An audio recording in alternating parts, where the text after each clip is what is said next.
Alrighty.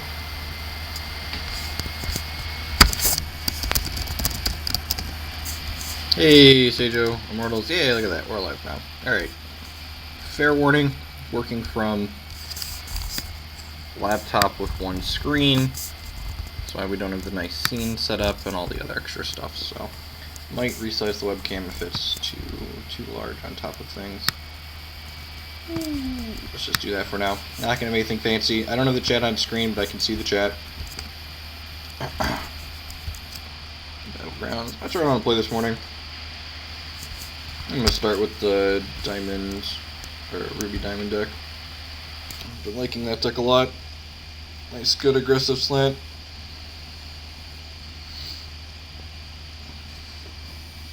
What? Fair warning, you're pseudo in the camera. Yeah, I didn't think so. I just wanted to tell you. It is a little cold. Oh, alright. Coin flip. Good start.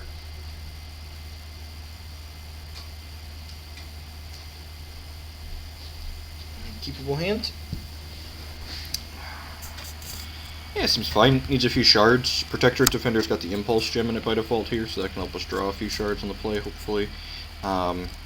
I don't know how good Burn is against Kagalichi right now. The popular Kagalichi deck is the one that Jadim Jedi and I think it was Kindmind played at the Cosmic Crown Showdown. So Burn, I don't think is terrible there. They usually have Howling Brave, I believe.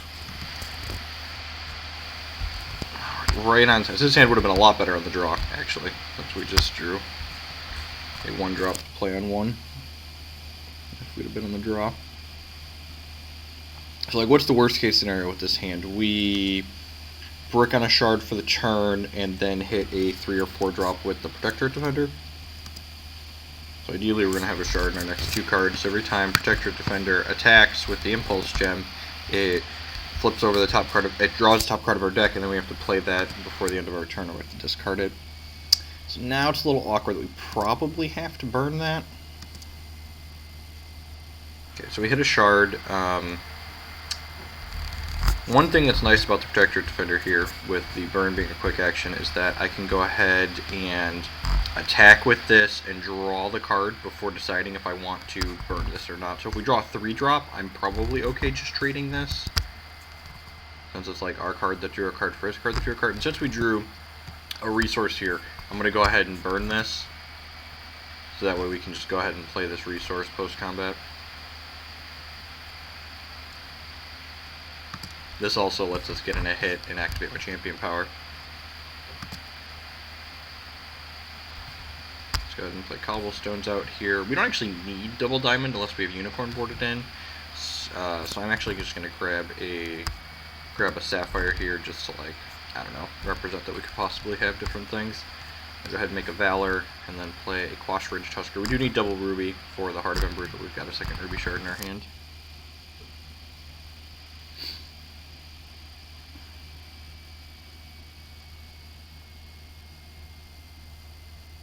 Let's see if he's got his 4/4 as Crusader. The format feels really rock, paper, scissors right now. I think these diamond aggressive decks are favored against the blood kind of mid-range style decks, and the blood decks are favored against the wild decks, and the wild decks are favored against these diamond decks. So again, I could.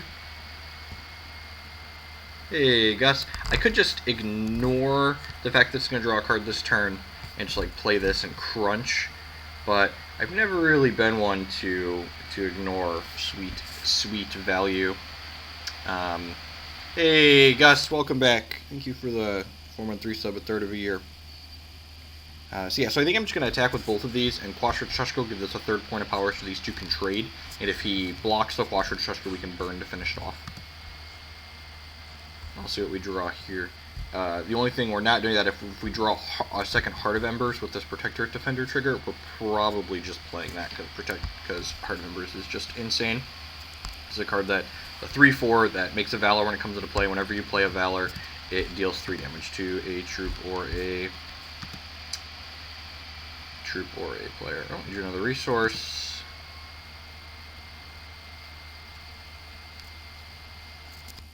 I mean, that deck has a pretty reasonable, like, raw power level.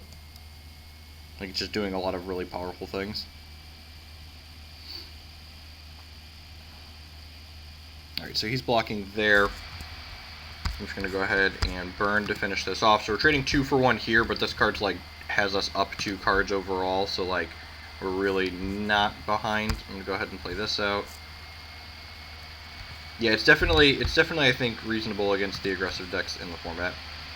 I'm going to go ahead and play this Hero of Legend post-combat, and again, we kind of missed the trigger on here when this hit my opponent, but that was because I wanted to make sure we had a high probability of being able to play the card that Defender drew. There's a little bit of awkward tension between that interaction, but it's not too terrible. Alright, there's the Extinction. I wonder what he's playing. Was, I forget, was the CCS deck list playing a bunch of Extinctions in it? I don't think it was, but I could be wrong on that. I'm going to go ahead and play Ardent Crusader out here as opposed to the Heart of Embers, because I would really like this Heart of Embers to generate card advantage when I play it, and the way it generates card advantage is by killing my opponent's troops when I Valor things. I don't think these decks usually play Inquisition, so I'm not playing around that.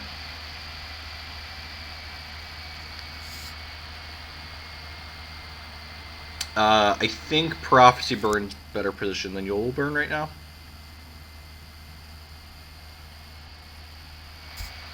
Okay, and here, this is a new card from set 5. It's a 2/2 that whenever you gain a wild threshold, that can possibly draw a troop off the top of your deck. At the start of your turn, if you have 5 wild thresholds, it gets +5/+5 permanently. So hopefully it gets back like Cheese Smythe here. That's fine too. So he's going to play this 1/1 out and draw a card most likely, unless he has a Hero Fall in his hand. If he has a Hero Fall, he's going to Hero Fall my Ardent Crusader, which is looking like what he has going on here. So yeah, so I'm going to play this Ruby Shard. And I think I'm just going to go ahead and play this Heart of Embers because we really want to take this Might Singer off the table.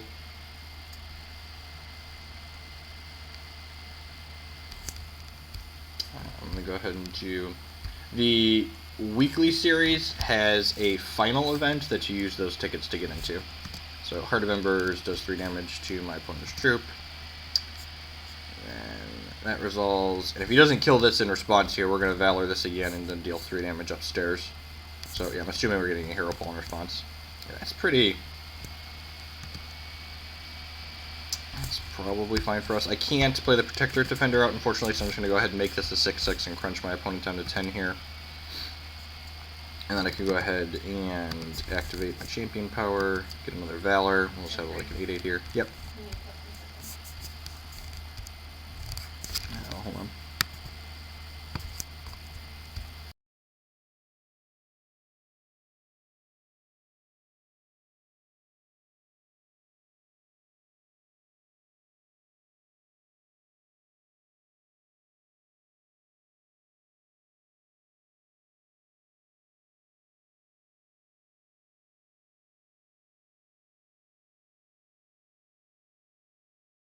Alright, so Vampire Princess is really annoying. It's unfortunate he had the Hero Fall for our Heart of Embers.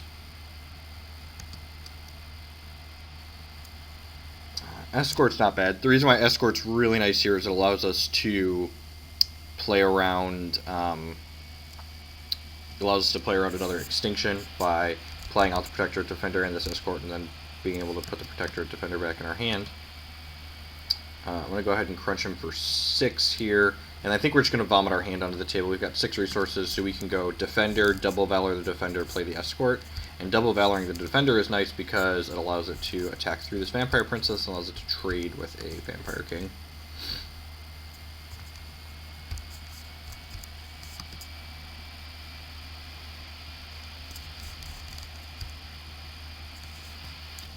So he does still have 4 cards in his hand, but we've got, 12 power on the table. So hopefully we're not getting crocked here. I guess Croc's not even that bad for us. Like, he crocs, we just return the Protector Defender to our hand. Because he can't fight and kill this since it's a 6/6. Getting this to a 6/6 against decks that have Croc is like a huge, huge priority. Because you want to not have it die to Crocosaur. So yeah, so he's targeting these 2, and then we're just going to go ahead and Return this to my hand, which is fine. He's still got a 5/6 round, but we've got a 6/6, like I said.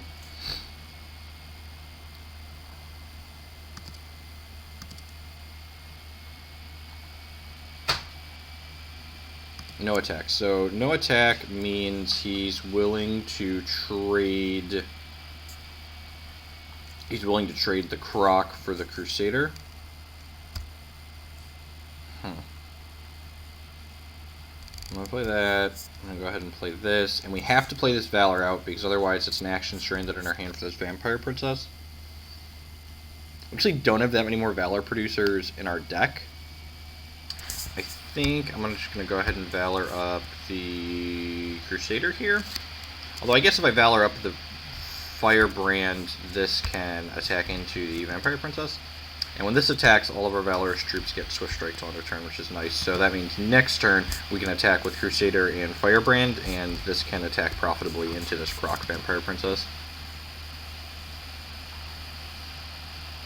I've not tried Elder Scrolls Legends. Everyone I've talked to has said Elder Scrolls... Oh, did I unmute myself? I didn't. Okay. Everyone I've talked to said Elder Scrolls Legends is just a Hearthstone with lanes, and I really don't like the gameplay of Hearthstone. I don't think lanes is going to change that for me. It also didn't want to run via Wine, and I didn't feel like installing Windows to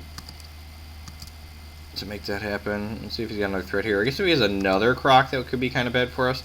Well, I guess another Croc means he just like Crocs, trades for these two, and then my 6/6 can attack into his 5/6.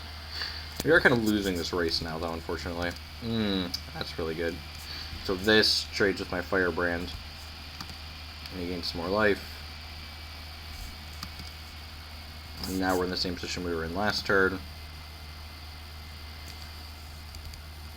Alright, Hero of Legends isn't an awful draw. That means next turn, this, whenever it attacks, all of our Valorous troops gain invincible till end of turn. So again, this will enable us to start attacking with these dorks. So next turn we'll probably just like trade this for an attack with these two. But even though we're trading this, this is going to draw a card, so we'll still kind of be net even on card advantage.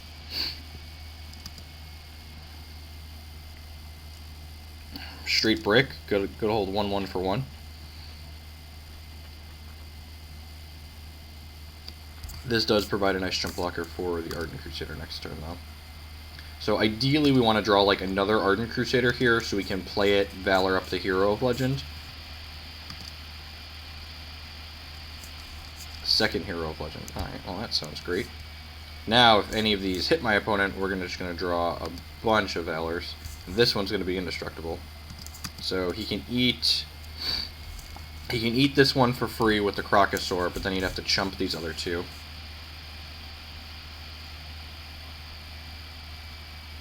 Okay, sell me on it. Make a pitch. Why is it better? Is there interaction? Is there a trading economy? Why is the gameplay dynamic and interesting? Why do you think it's going to be able to survive multiple set releases? Like,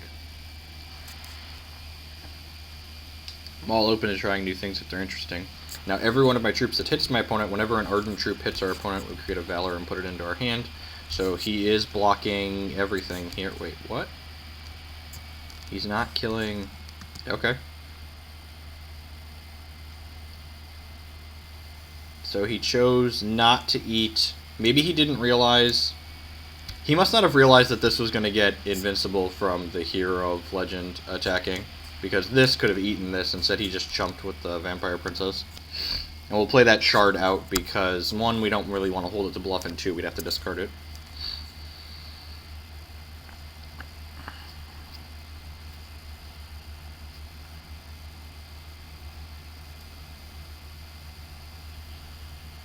I wonder what's in his hand. This is probably saying he forgot about Invincible. Yeah, he definitely forgot about Invincible. Wow, that was a good... Ugh. That was... That explains what's in his hand. He hasn't had a good target for...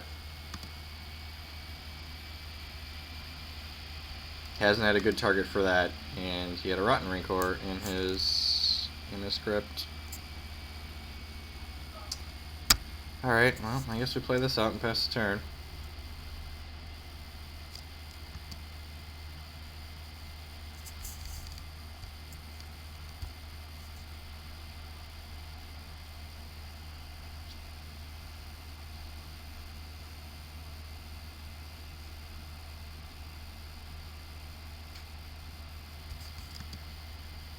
Crocosaur is easily one of the best cards against our deck, and the fact that he's played 2 of them out now, usually have a hard time beating the second Crocosaur. I don't know if we're going to be able to win this. Yeah, we just like, he's had 5 shards and 20. Well, he flipped over 6 cards, so he had 5 shards and 20 cards, and that's our 8th, so. His deck definitely plays more resources than ours. They're on 4 Howling Braves as well. So what do we got going on here? So we've got Bright's Falls are definitely coming in. Hopeheart Unicorn's coming in. We're actually boarding a lot in this matchup.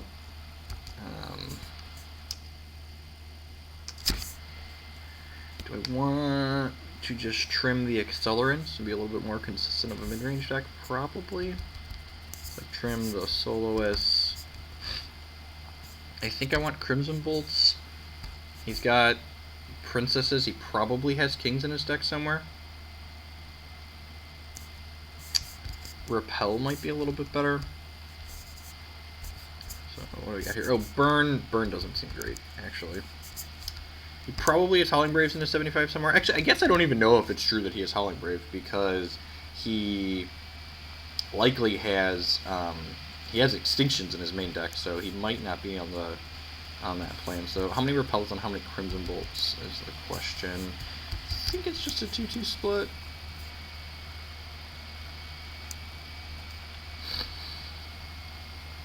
I might want to get another Crimson Bolt in here.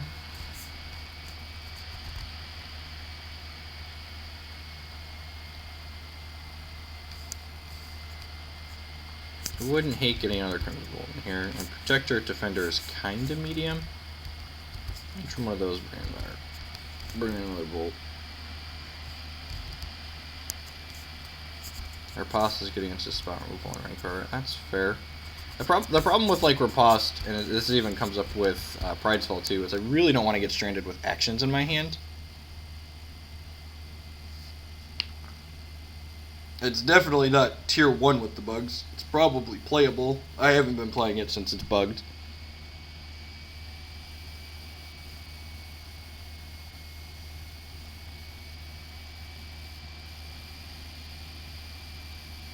Yeah, I really don't love Riposte. Like these against Extinction, it's like a 1-turn like fog basically, but or like it's just a tempo play. It's like remanding it basically. This hand is not great. So the Moonrise Elder has the when this gets drawn, it gets -2 cost. So like having the 1 in your opening hand is just like a giant kick in the dick. But the rest of this hand is playable. So if we just like run off shards here, what's the worst case scenario here? We get this Hero Fall. Always feels bad. Hey, Danny.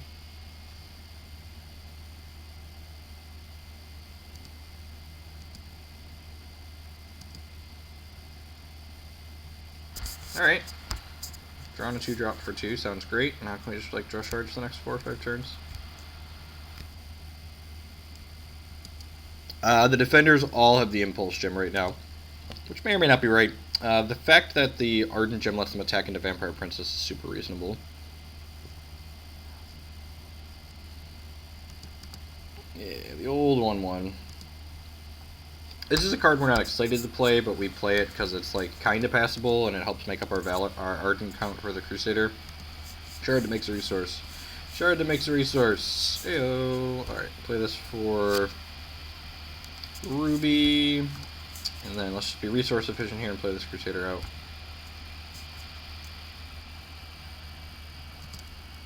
Then next turn, if we hit a shard, we'll have a decision to make. I kind of just want to like double valor this ASAP to get it bigger than a Croc.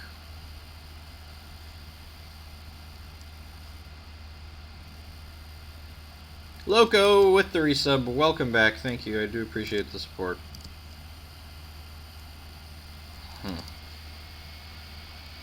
Alright, so we didn't hit a shard, so we really.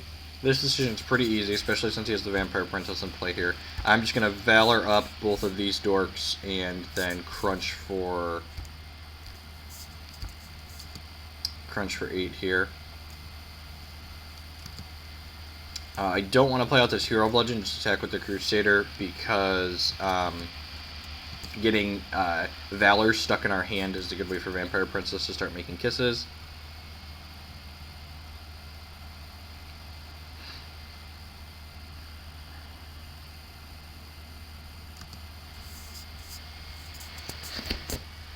Alright, so he showed us he has Karns in his deck, so I'm going to go ahead and Lysander Valor and go ahead and make this a 4-3 to avoid that. It's worse against Croc in 2 turns, obviously, but...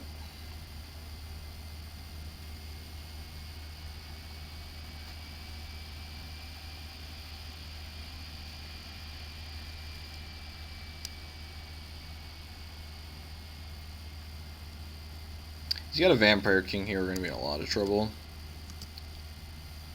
Extinction's medium because that's basically like a 2 for 2. This drew cards for him. This is on the table. This makes us phantoms. That's a medium exchange for us. Making this a 4-3 also lets its attack into Vampire King, which is nice. Cluckadon, sure, lets us attack into that profitably too. Okay, so he just doesn't have blocks here.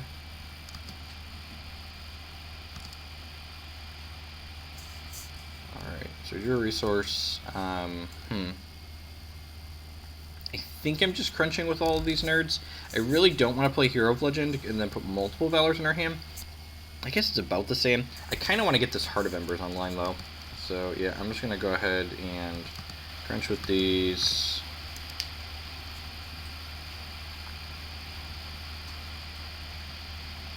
Yeah, the Mama Yeti deck is really good. It's probably the best deck in the format right now. It's very possible I should have done this, because right now if he crocs me next turn, he can go boop boop and kill both of these, which would be really bad for me.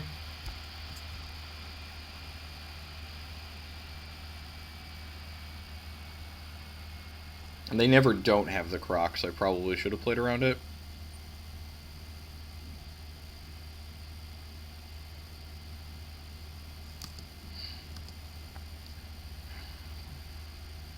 He knows we have an action in our hand because this made a Valor. God bless America. 25% chance to be really upset with that, and lose every time. It could be oh, good beats.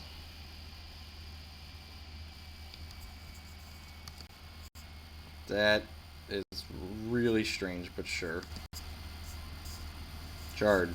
Well, if that would have been a shard, we would have been able to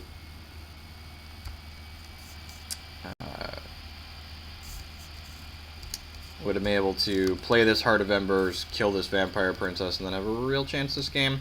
Now it's going to depend on what kind of follow-up he has here.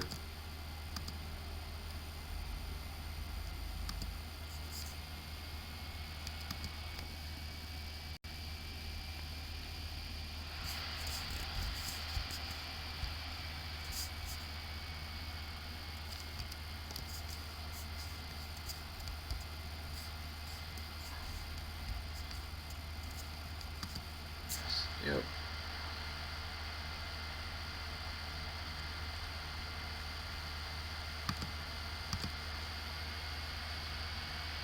Huh. Shard that makes a temporary resource would be great.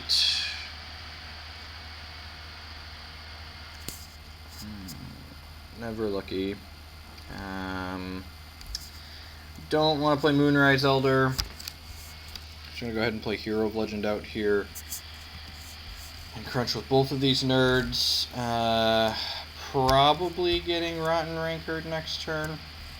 Huh. I guess I don't want to attack with this, because if he Rotten Rankers me, I don't want him to be able to keep the Croc around.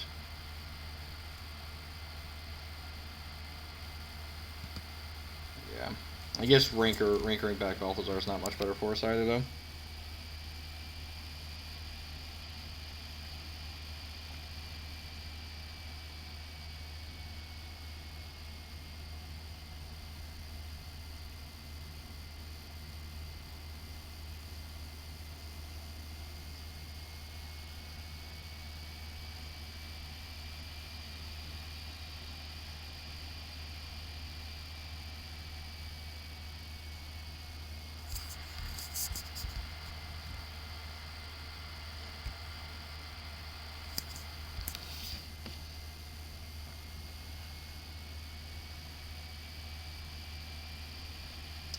Might honestly, this might be the only match we play with this deck. It doesn't line up. None of these diamond decks line up well against these Cluckadon Crocosaur decks. Like I saw someone, there was a post on the subreddit about how do you beat these diamond decks, and the Cluckadon Crocosaur decks are just like, they're so good against these. Just, yeah, I don't think we usually beat one Crocosaur, much less 2, 3, 4 of them. Like, he played Croc on 5.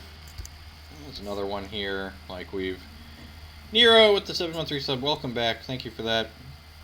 So he's had 2 Crocs this game. We missed our 5th shard drop to really be able to pressure him profitably. Alright, so we got that this turn, which is nice. Let's just go ahead and play our Heart of Embers out, and then shoot up. What am I shooting up here? I think it's this one. Nah, I'm just going to go ahead and get the Ardent Crusader bigger. Let's kill the Princess with this trigger. I'll go ahead and crunch in for 9.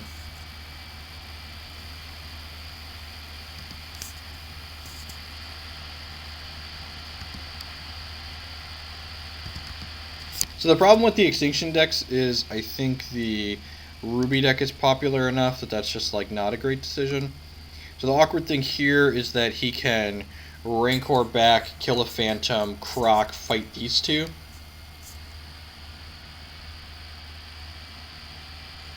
And just like clear my board down to just a 7/7. He is at 8 though, which is nice. Yep. Never, don't have it.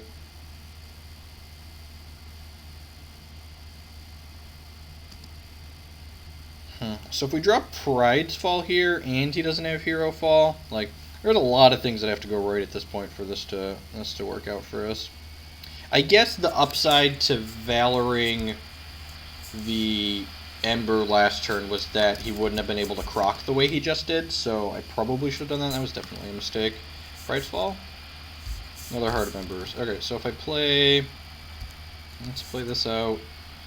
And then I'm going to go ahead and just start working this towards getting it out of Croc range. Kill this Vampire Princess.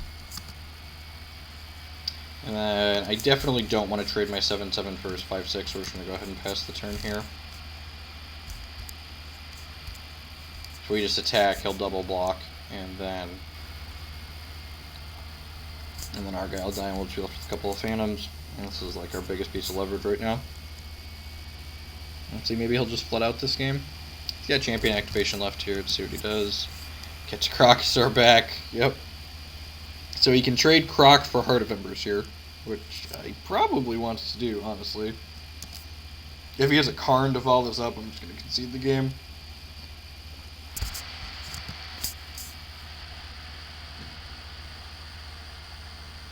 Oh, he has the Kiss. Right, yeah. The game's just way over. Just, you know. If we would have drawn a Pride's Fall, maybe we could beat the third Croc of that game. That's like easily just like one of their best cards against us. So, what do we want to do? I'm just gonna play the ramp deck. I really don't like the style of deck that this ramp deck is, but it's well positioned in the format right now, and I've been winning a lot with it.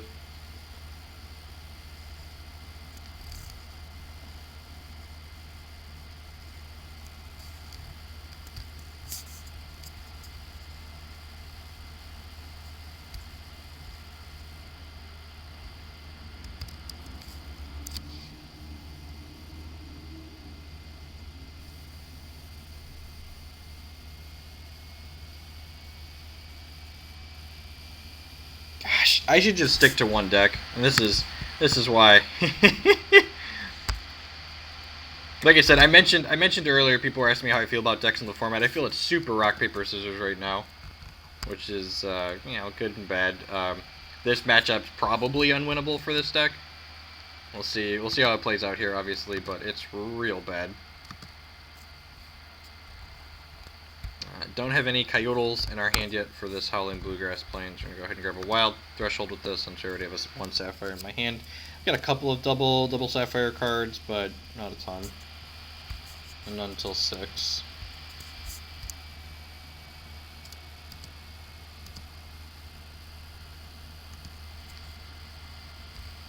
Alright, Chlorphilia. I'm just going to go ahead and get the Might Singer in here, try and get it in under... under Counter Magic. He has Time Ripples and Transmogs. I played against Tramex. I believe he's one of the subs. Yeah, I'm pretty sure. We were chatting. He said he was playing the build that I've been playing. Line of Pause Sight, sure. So next turn we get to trigger this a whole bunch. We have to go Wild Shard, Chlorophilia, and I'm sure we'll draw 0 cards because that's how my life's been working with this card. So there's only part of the reason why there's only 2 of them. Draw 0 cards. Draw 0 cards. And hey, we got one. That's a Coyote. That's a good one to get.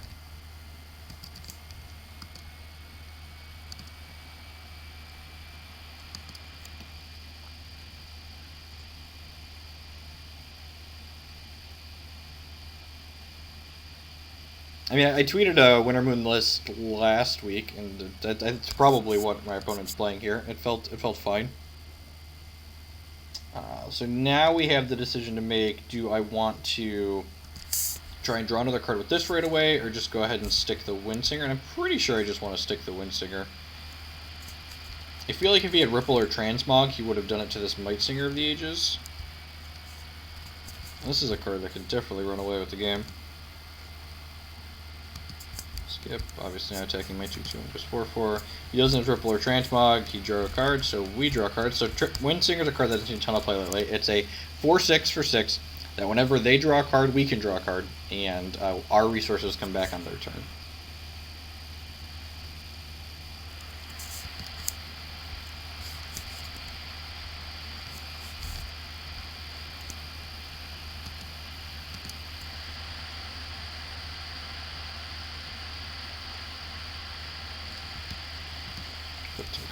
So our opponent's Champion Power puts 2 cards from their Crypt back into their deck and adds Line of Text when you play this draw card to them. Alright, so what am I doing here? I think I'm starting by playing this Wild Shard and triggering Might Singer. I'm going to go ahead and make an Oracle Song here. Draw 2 cards.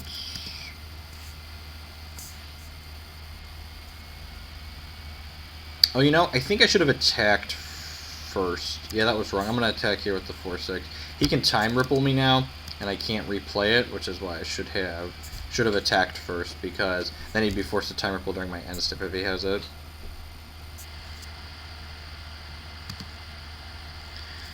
Now I have to choose between being resource efficient. Yeah, yep. So just super punished, missed 4 points of damage here because of my sequencing. So he wouldn't be able to Time Ripple me there if I had sequenced my turn correctly, and we'd be up 4 points of damage. So if I miss this by 4 points of damage, definitely my fault.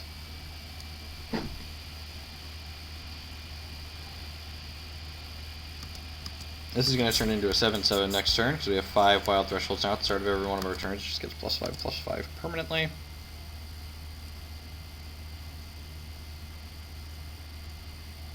The real question is, are we making him have...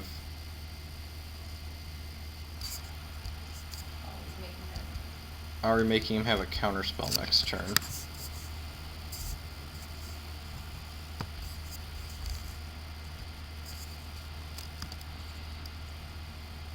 He hasn't played Counter Magic yet. Let's start by getting information by playing a Wild Shard and see if we draw anything. Stargazer, that's not bad. I'm going to start by doing what we should have done last turn when we missed points of damage because of it, and just shipping with the squad. Just takes 11. I kind of don't want to play Windsinger in, but the upside's pretty high. Yeah, I'm just gonna... Alright, Counter Magic me. Yep, has it. I'm just gonna go ahead and play the Stargazer out. Oh, here's hoping that 1 point of damage, that 4 points of damage doesn't matter. He also didn't block there. I think he should have traded Klux that turn.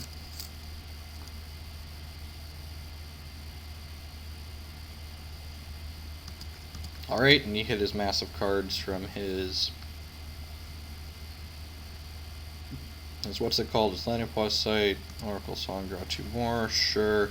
Needs to find a Ripple or a Transmog for this Might Singer, and does not, so he's dead.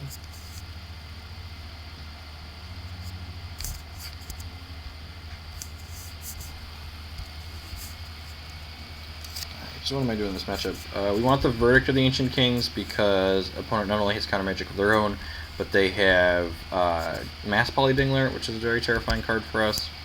Extra Oracle Song is fine. I think keeping our 1 Dingler is fine. I don't know if I want any of these other cards in our deck. He might have Empress of the Ice in his deck, so I guess I wouldn't hate like 1 Vine Lash. I don't really think I want to do that though. I think I'm just going to go ahead and submit like this. I'm just going to go ahead and save like this. I wouldn't hate having extra Verdict in the board, I don't think. There's a lot of the board's pulled a lot of different directions in this deck. I wouldn't hate another Verdict. I wouldn't hate another way to interact with artifacts and constants.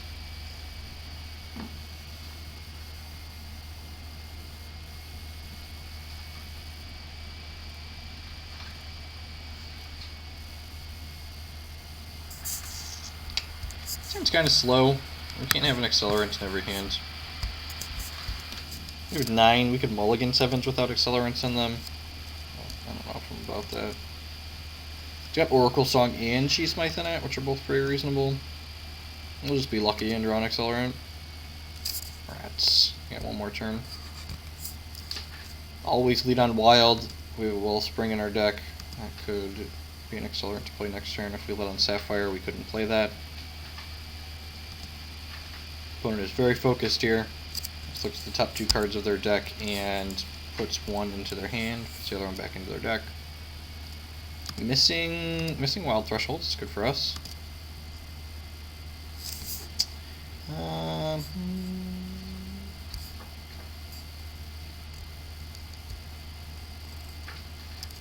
Play that out.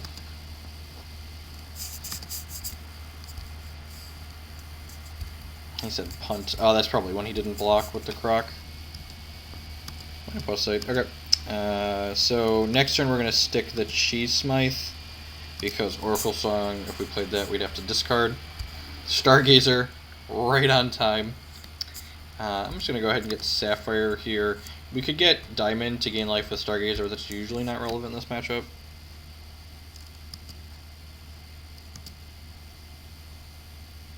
So Stargazer plus Chi Smythe is actually a really good combination, because Stargazer lets us draw and discard cards, kind of like filter through our deck, and Chi Smythe gives us plenty of like extra crap cards to be drawing through. Ooh, misses his 3rd shard. Okay. Also missing Wild still, notably. I'm going to go ahead and attack and get a trigger, makes our... So every time this hits our opponent, all of the cheese in our hand becomes less expensive. I'm going to go ahead and play out this Howling Bluegrass Plains, and I'm actually going to get Diamond here. It might be worth it to hedge Wild in case we draw a Might Singer, but I think I'd rather do that and be able to gain life with this down the line. The only downside to playing a second troop out here is it does technically expose us to a Crocosaur at some point, but he doesn't have any Wild Threshold right now, and Croc is triple Wild. If he like taps out again, we have your Dreamweaver Ancient here, which can just like be super punishing. That's exactly what he's doing. Okay. Did he have Shard? Yeah, that's probably going to be the game. He's just missed on his Wild for long enough that we're going to run him out, especially with this speedy Dreamweaver Ancient. So this is a 4/3 speed crush. Then whenever it deals damage to our opponent, we create a random Wild troop with cost equal to the damage of this dealt. So when this hits our opponent 4, we're going to get a random 4-cost Wild troop. And it created a Dangerous Beast, which is a 4-cost 0/0. Sure.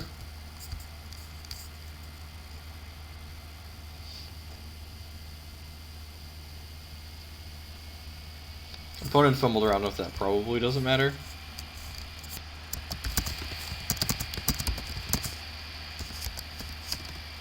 He asked if that bugged out. Like, nope, there's a 4-cost 0/0. Change course, sure. Probably looking for like Transmog or Time Ripple.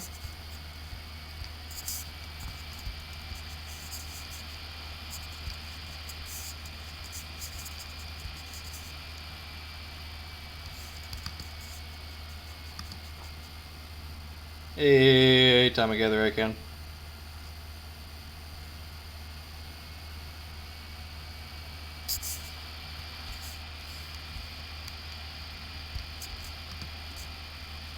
Get some more stinky cheese in my hand.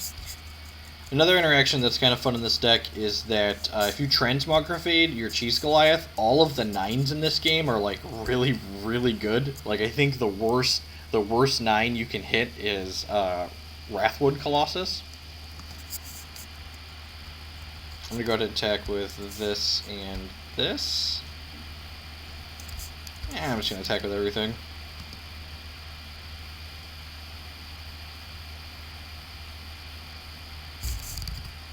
Yep, I'm gonna go ahead and bounce our guy, take 3 here, and then I'm just gonna go ahead and do double Cheese Smythe here.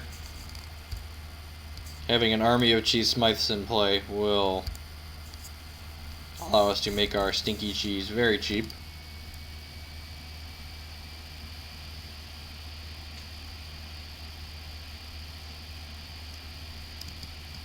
I mean, if you have other troops, Unbound 1 is fine.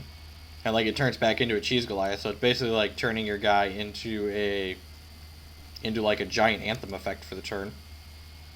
Which seems fine in my opinion. So he's dead here, assuming he doesn't have a Transmogrifade.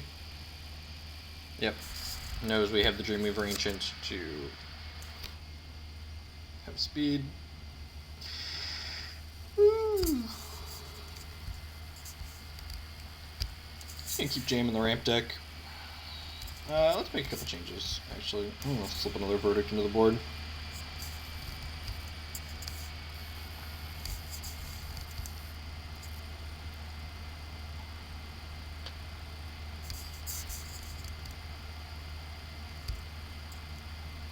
You hit the worst luck when we play Sightbound.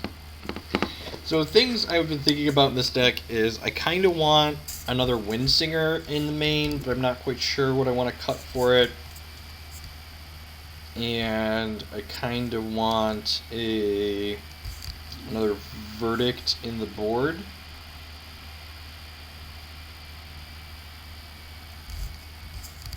I don't really know if I have changes I want to make though. I like these Oracle songs. I don't love Might Singer of the Ages. I guess it wins games on occasion. Having a couple is probably fine.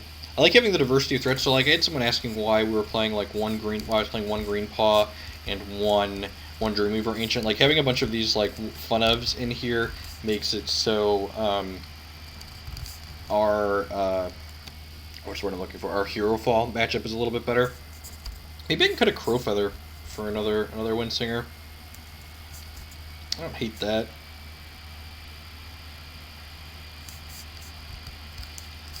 I have no idea what Grove Warden does. This card's awful. This is not. I don't know about awful. Awful's probably a little strong. I guess this is good against the Blood deck, the Blood Concept, but this is like a really specific matchup, and this is a lot of resources, and like a 7 cost can get stuck in your hand to get Vampire Kinged, which is a little awkward. Maybe trim a Crowfeather for a second Windsinger. I don't hate that. This is like pseudo removal though. When this comes into play, it transforms a troop into a copy of itself. So like you can like turn their good troop into a 3/3 flyer, or like upgrade one of our 1/1s into a 3/3 flyer. But Windsinger's real great. And it closes the door hard. Let's try that. Let's just swap.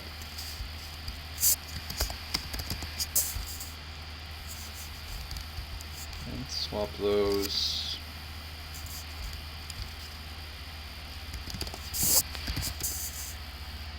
Rootfather. Just like as another fun of.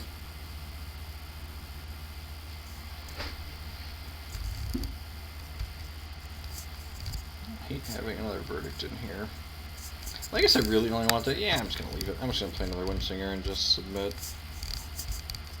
Let's battle.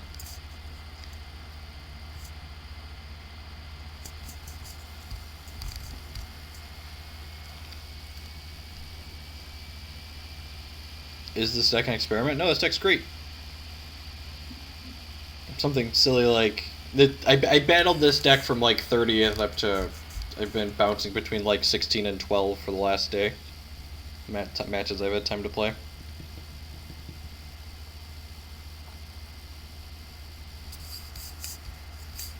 This and the Diamond Dagger deck are the two decks I've been jamming. As Crocosaur decks have gotten more popular, the Diamond deck is less of a great decision.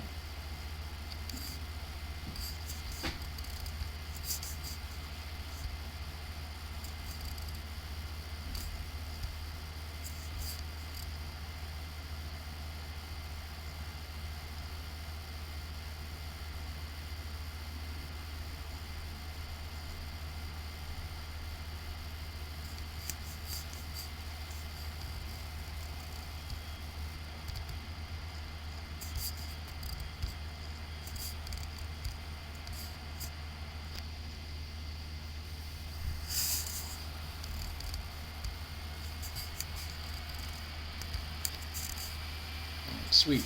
And Rutherford Banks usually means a wild mirror. Being the person with access to Mass Poly Dingler and the wild mirror is a really good place to be in life. One thing I'm not sure on is this Primal Prism. It's kind of like a 9th dual shard.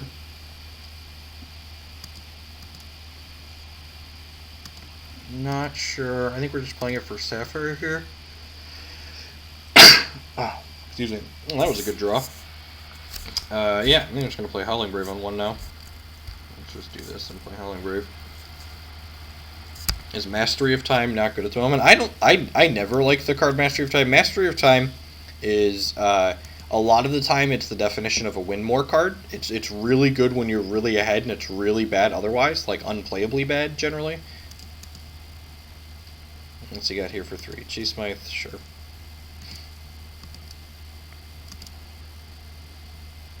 Alright, now I have to decide what I'm doing this turn. I could just like go double Accelerant here. I could go Wild Shard, Chlorophylia, Wellspring. I kind of feel like I just want to Oracle Song though and get a better grip on what I have going on in terms of cards available to me. Activate this. Classic Howling Brave turn 2 Oracle Song. Hey, Succulent Cluck's not bad. It gets to eat his... So Cluckodon is a 4/4 for 4 that gains 4 life when it comes into play. And it battles a 1 cost, so it'll get to eat his Howling Brave here, which is nice.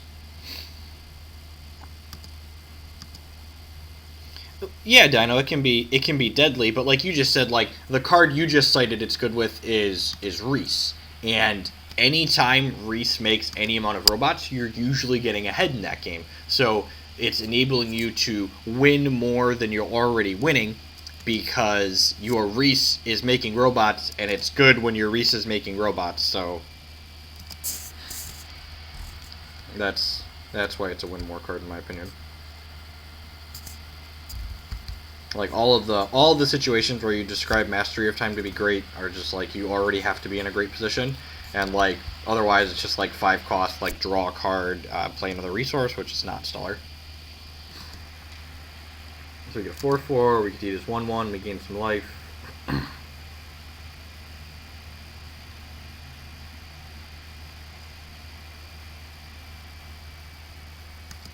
are we doing next turn? We play like Primal. Oh, snapping this trade off. This is. Yeah. Sign me up.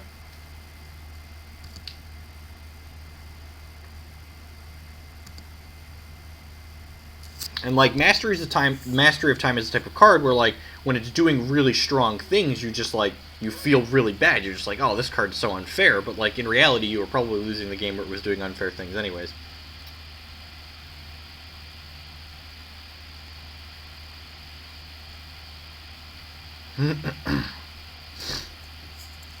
So if I Chlorophylia here, this takes me down to 1 resource, up to 2. This puts me to 3. So yeah, I'm gonna Chlorophylia and then Oracle Song, and then if we don't hit another 1-drop we want to play out, I will play this Primal Prism for a charge.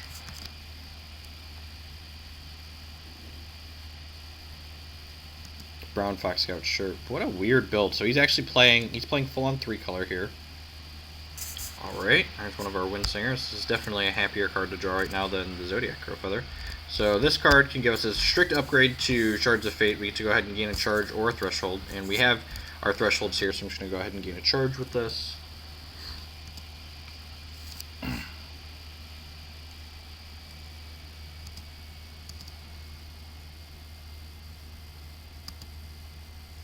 I don't know, opponent's playing a deck that's a bit of a brew, so not sure what removal we're playing around, if any. Could have things like Pride's Fall or Martyrs in his deck.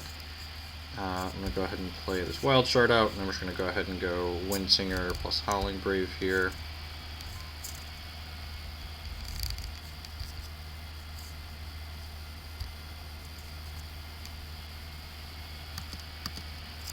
I mentioned I was playing the Prism because I wanted an additional dual shard.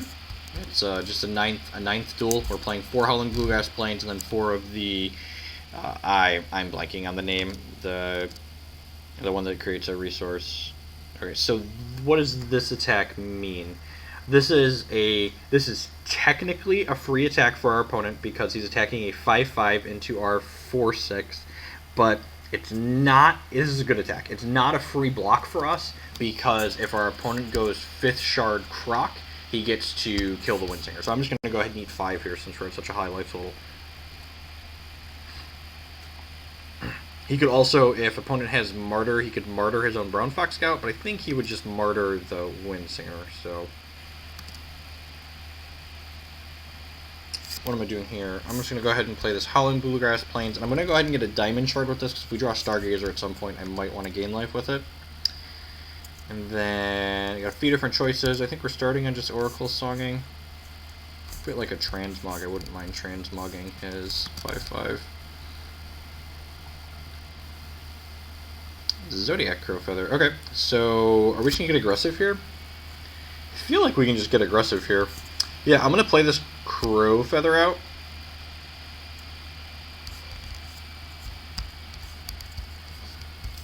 I'm going to go ahead and... I could turn his 5/5 into a 3/3, but instead, like I mentioned, I can get... Whoops.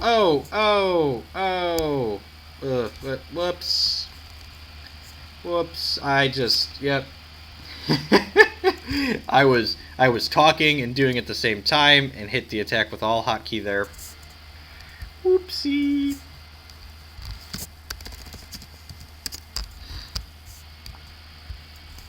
That's unfortunate.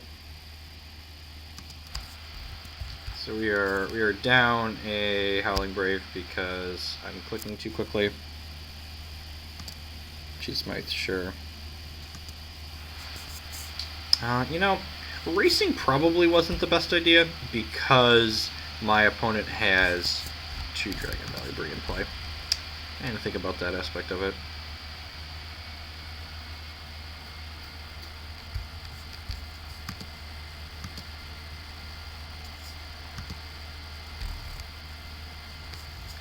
I'm going to go ahead and hold on to this Wellspring for now because there is a world where we draw Mightsinger here, and then we just like Wellspring afterwards for a bunch of Wild Thresholds and possibly draw a bunch of troops. Opponent draws a card. We draw a card.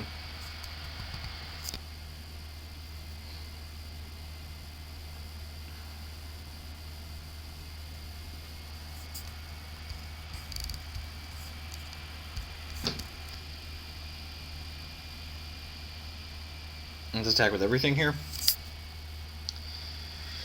I think if he attacks with everything, I'm going to trade Eat, take 5.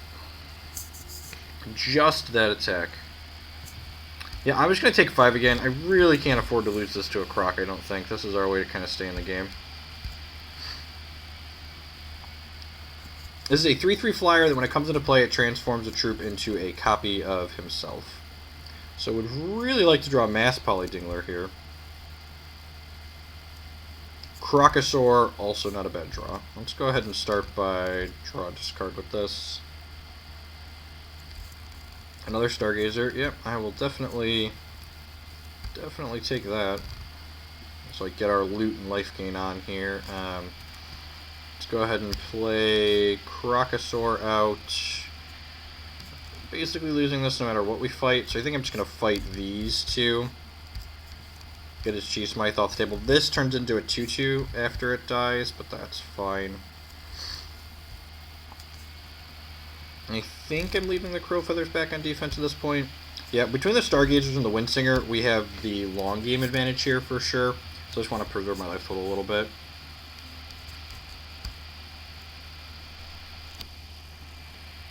It's like I said, we're just kind of playing the Wild Mirror.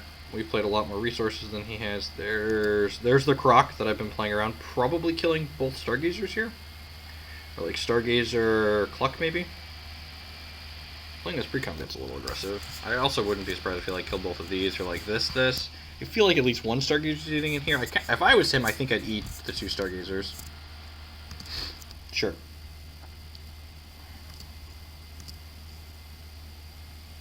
He doesn't have good attacks here. He can like ship with everything, and then I like eat, and take 4, and that doesn't seem great for him. Alright, Cheese Smythe's not bad. Let's go ahead and draw discard. Croc up our own. Sounds great. Sign me up.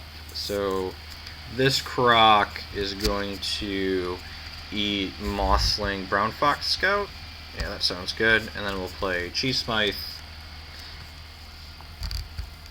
Battle Dinos!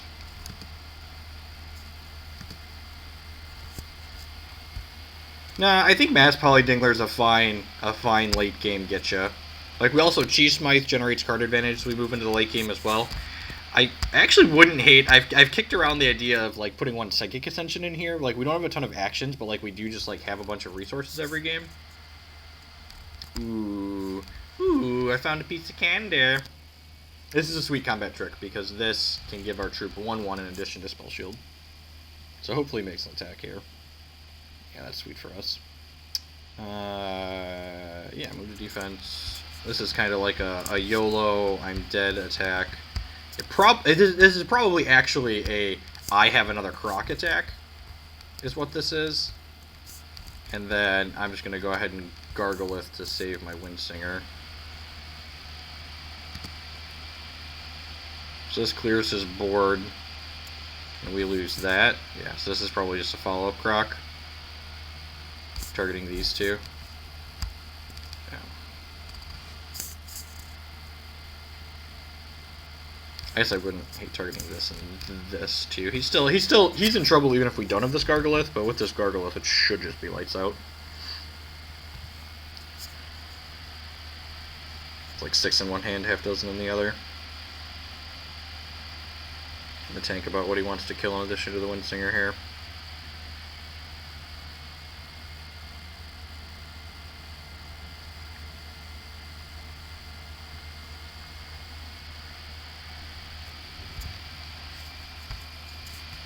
I like the targets that he settled on. Lets his Croc live, which is a big thing. So, give Mega Spell Shield, so he can't fight it. Fights my 1/1.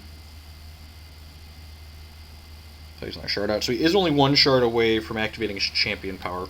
Gargalith is just going to create a pretty sizable wall for us, though. Ooh, found a Cheese Goliath. That's nice, very nice. Yeah, we're just going to go ahead and play Gargalith out now. It's a 7/8 that gives all of our troops Spell Shield. And I'm going to hold this Howling Brave for the same reason I'm holding this Wellspring. I'm just going to keep passing here, because like I said, at some point we're just going to draw a Mass Poly Dingler and then be able to crunch him for 1,000,000. Transmog also, okay, oh, we're going to get to Transmog the Cheese Goliath, which sounds exciting. Silver Talon, okay. Okay, draw 2. We got a game, as they say. Oh, he draws 2 and we draw 2. Oh yeah, he's just super dead. Don't mind if I does. What's in here? Don't care about Croc at this point. Hacky with the 5-month resub. Welcome back. Sorry I don't have the sub notifications up. I didn't really want to set up a new overlay on my extra laptop.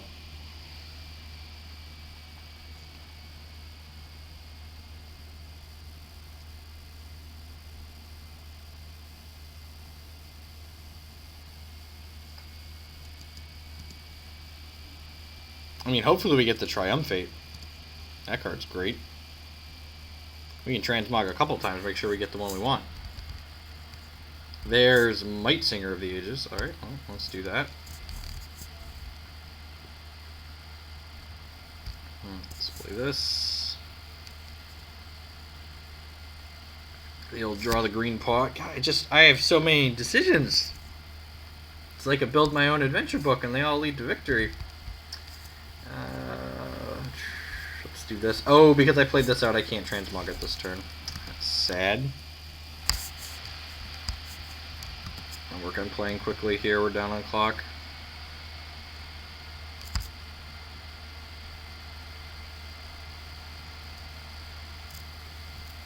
No, my old laptop never really streamed Hex very well. I've been streaming from a desktop for a while. Too many good cards. Yep. Our life's rough, okay? This is embarrassment of riches. I think this deck is ahead in the Wild Mirrors, so that's one of the reasons I'm playing it.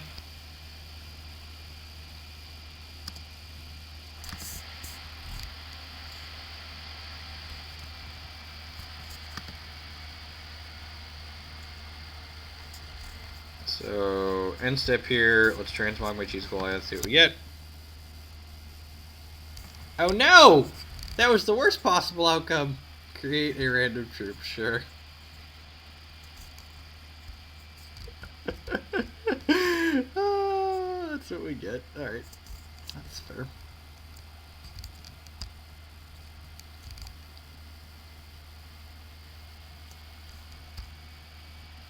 I can't even hold all these cards.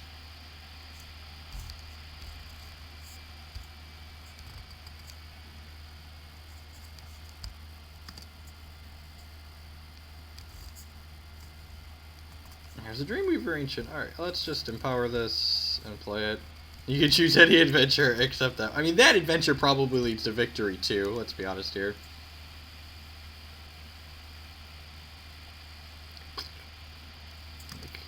Make some dorks. Yep, sure. I hate when my Dingler gets stuck at the bottom of my deck. How do you even hold this many cards? Right. This card's going to be large enough to just kill my opponent here before long. Oh, you know what? I should probably transmog his Cheese Smythe, and then I can start attacking freely. Alright, there's the Dingler. The game is over. I guess you could have a Verdict of the Ancient Kings. I'm kind of surprised if there's a Verdict in his main deck.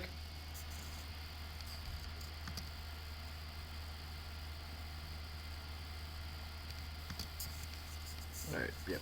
So just tapping out. Go ahead and activate my tomb here. What are the odds of getting the same one twice?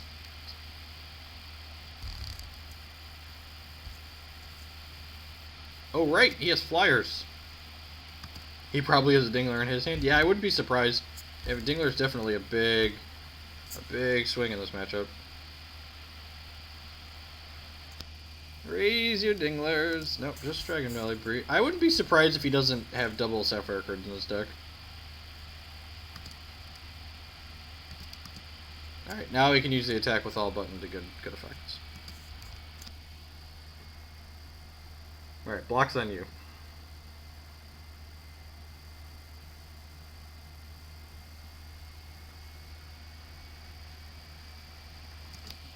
Dead? Dead? Yeah, dead. Alright. Death to my enemies! Alright, so Croc's pretty good in these mirrors. Mass Poly Dingler, obviously insane. I actually really like Oracle Song. Would not be surprised if he's got verdicts out of his board. It didn't look like he has... I actually don't like Transmogrifade against wild decks that don't have Dreamweaver Ancient. I like it against Dreamweaver Ancient because it's like a one-cost, like, slow down their guy. But I don't think it's particularly good other than that. I actually don't love our Dreamweaver Ancient in the wild... Our Dreamweaver Ancient in the Wild Mirror either, but, like, one's probably fine.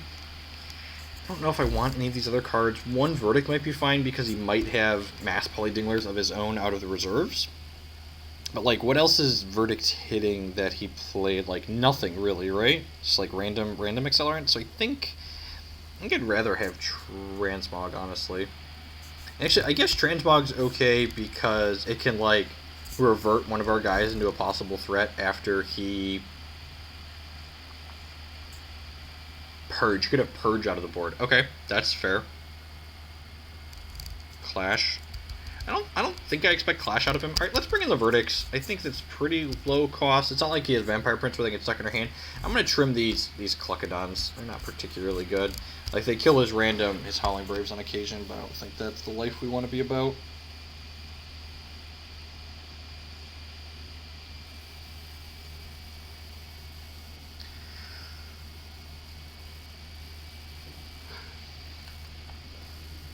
Did you figure out what you want to do this afternoon, cutie? Yes, sounds fine. It's got an Accelerant. Hopefully we don't get our Howling Brave Karned.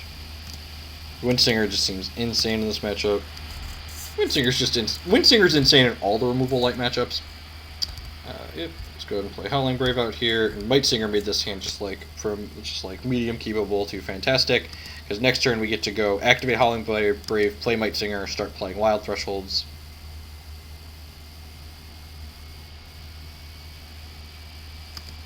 I played against someone earlier today that had was playing a Diamond Wild Banks deck that had Protector Defender with the Accelerant Gem in it, and that was really interesting. I'm gonna go ahead and play this out.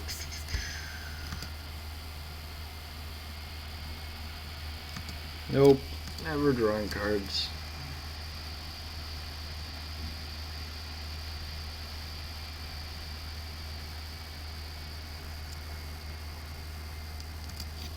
He has Ardent Crusader in his deck? I guess we did see a random freebooter last game, which I guess should have screamed Crusader to me. Heyo.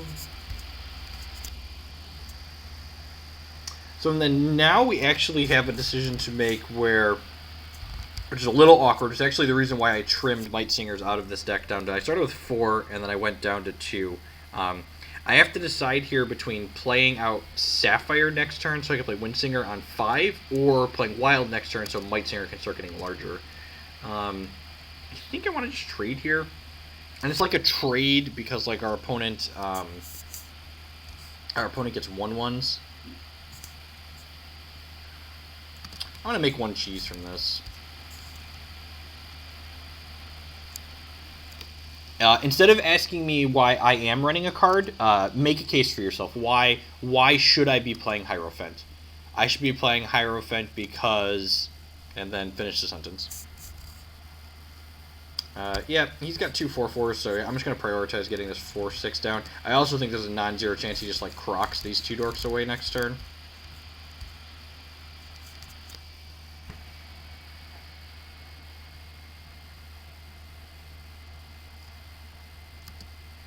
Okay, you're gonna exhaust my Chi Smythe.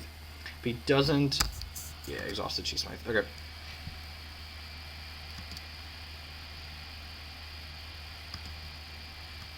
You're getting crunched for 8 here, down to 13.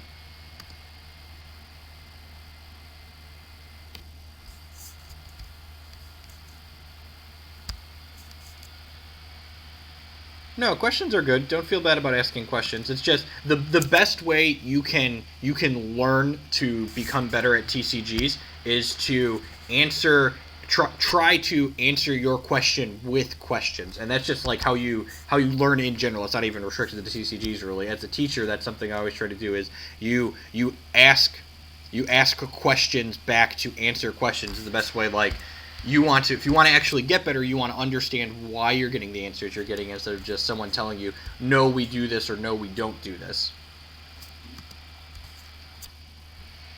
Alright, so there's the croc. Is he eating these 2?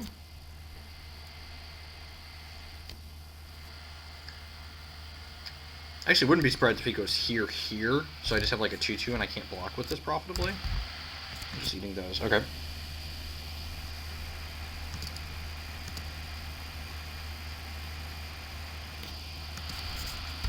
Am I blocking both of these here? Yeah, I think I'm blocking both of these here. Yep.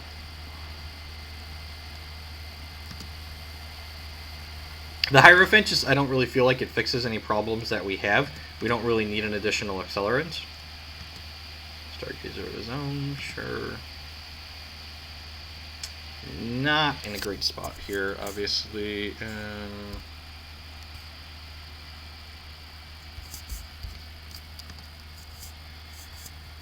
Oh, I could crack and barrel cheddar something.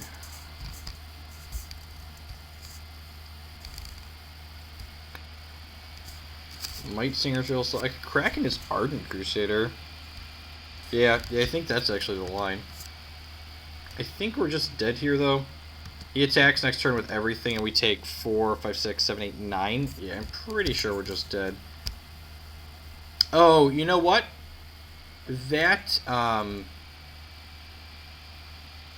was a misplay on my part. I shouldn't have Kraken Barrel Cheddared there. I should have played Howling Brave out, because Mass Polydingler is our out to get out of this situation, and we don't have 8 resources without playing this Howling Brave.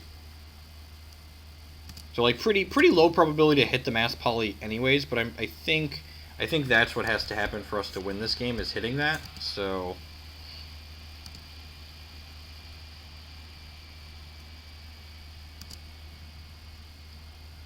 alright, yeah, we missed anyways, but I think that's what had to happen there. So let's play the Shard. Am I dead? If I go block, jump, eat, trade, take. So I can block. I can play 1, 2, 3 guys out this turn, so I can block 4 of his guys. So I can go block, block, block, block, and then still take 3, 4, 5, 6 exactly. Yeah, so we're done.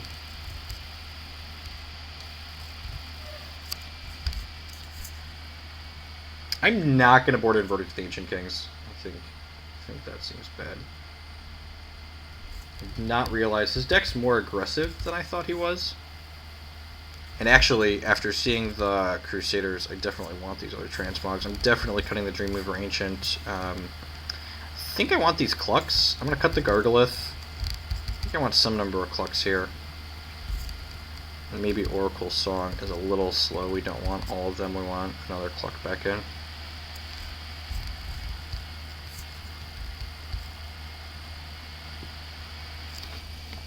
I don't know if I want the Karns too. I think I just want the Clucks. The body on the Karn isn't particularly relevant.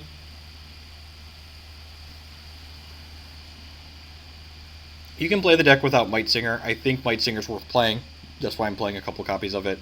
It's a good diversifying threat. I'd recommend getting at least, if you can get your hands on at least 1 Might Singer. I don't even know that I want 2, but like having a diversity of powerful threats against the Hero Fall decks is very valuable.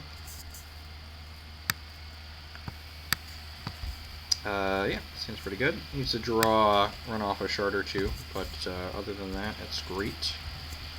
And this deck is mostly resources. Like we were on 9 accelerants and 23 shards. We got 32 resources in the deck basically, so hopefully we'll run a few off here.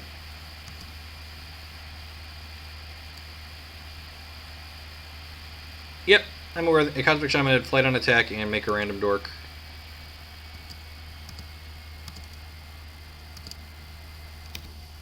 I wonder if he's got Hero of Legend in his deck. I probably a fun of. His deck seems really sweet. I like playing the Crusader on turn 2. It's definitely great. That's why Ashwood Soloist is nice with it. He looks like Jeff again. Yep. Alright, we hit 1 shard here, so we just need to run off 2 more to play this Windsinger on turn 5. I guess one of them has to be a Diamond Threshold, technically, or a Sapphire Threshold.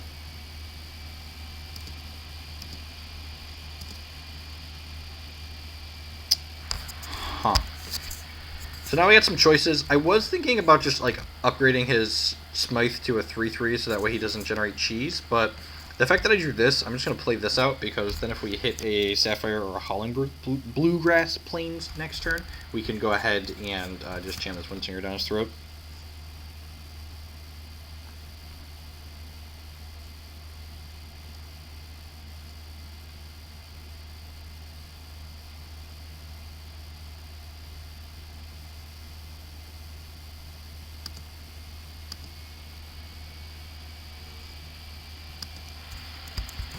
Yeah, I'm fine with this trade. I think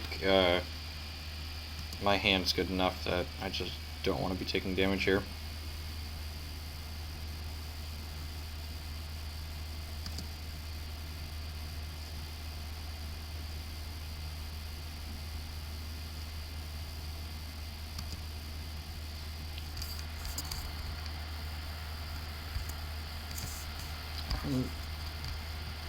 I'm just timing you out, DM Caxel. Like, no one, I have no idea what you're talking about, and that's why you're being timed out.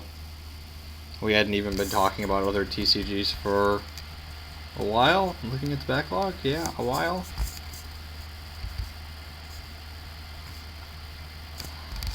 I guess. So the line.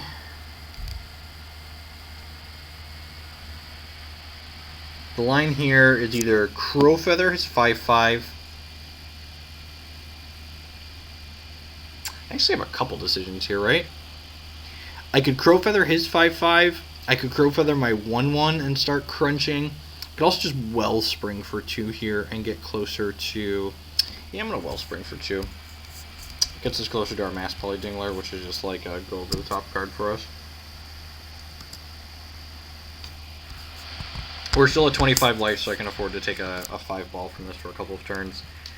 This also means that if we get crocked, we can draw Howling Bluegrass Plains and still play this Windsinger out. Of course we're getting crocked. Yep.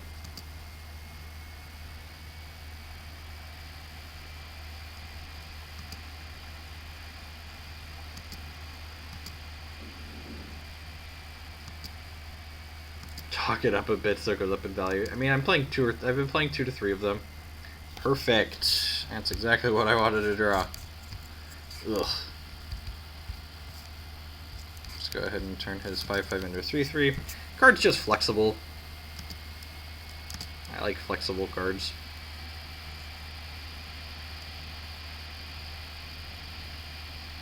I mean, I need second Sapphire to do anything, so like playing the game assuming I'm never going to draw a second Sapphire is not a way you can really play the game. Yep, I mean, like, for their side of the table, sure. I don't think we've crocked on 5 at all today. Alright, we're trading 3/3s here. So, this card was basically just like this 4 mana removal spell. It turned his 5/5 into a 3/3, and then we traded. But that's fine. Like, you know, it's just like the flexibility there is huge. This guy gets to draw 2 cards. Come on. Come on. Bluegrass Plain, Sapphire Shard. Chlorophilia. Exactly what I wanted for Christmas.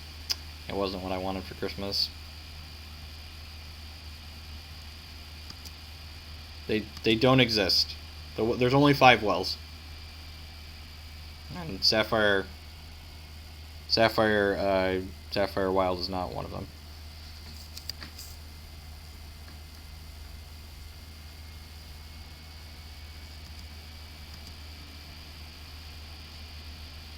Scale 1 to dead, probably just dead here.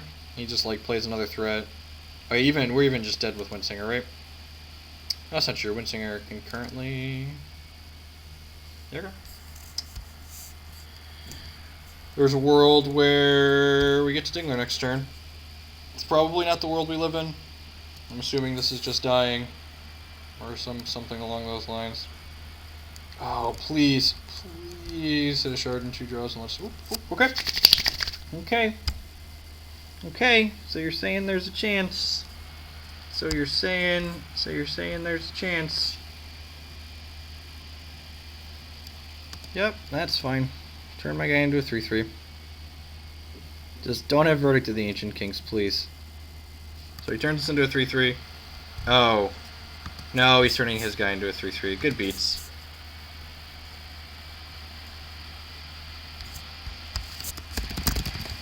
Good beats, yep. Missed that line. Needed a Transmog. Did not happen. We had all 4 Transmog in post-board, didn't we? That last game.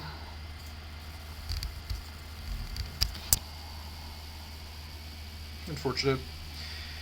I think we're probably ahead in that matchup on average. Game 2, I was definitely missported because I didn't realize he was an Ardent Crusader, and that was definitely my lack of observational skills. The fact that he played a freebooter in the first game was definitely meant that he had Crusaders in his deck somewhere. I mean, I stumbled and died, and you played Croc on 5, so that was a very good, interesting game.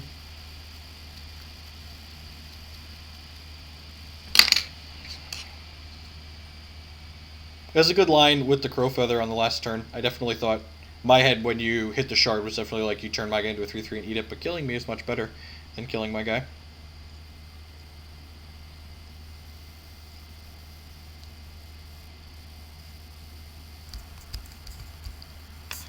This is 2 charges make a Dreadling? Sure. Easy mulligan. Awkward key.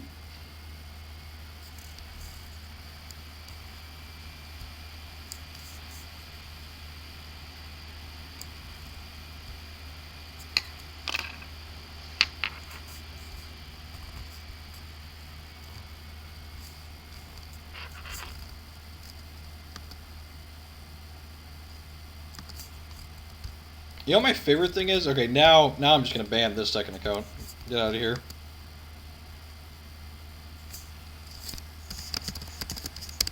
Like that. And put the square brackets in here.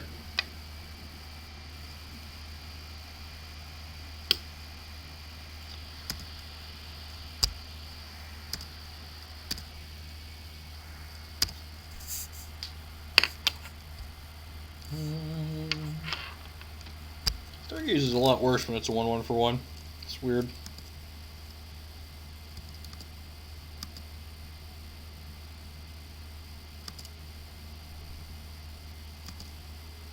I wonder what he's doing. If maybe he doesn't have blood in his deck? He has to have blood in a Dreadling deck, right? He could just be mono wild. I'm trying to main deck Karns. Vomit.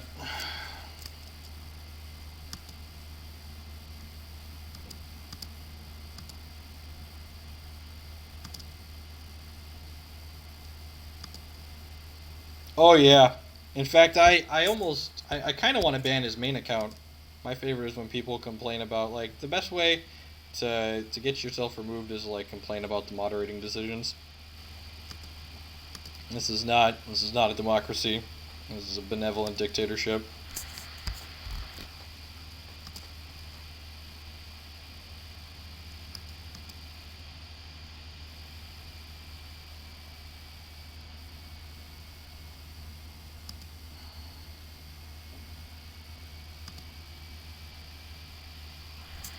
Right on time, Shard of Instincts.